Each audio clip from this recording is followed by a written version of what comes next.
Pagmasdan ang pinagkaiba ng dalawang detergent powder sa pagpapaputi ng damit. Ang isa ay ang brand X at ang kalaban naman ito ay ang Mr. Clean. Lublob.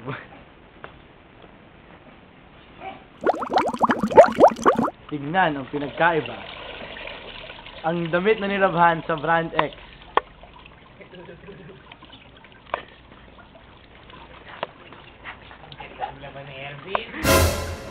May mancha pa din. Ang damit na nilabhan sa Mr. Clean. Kasi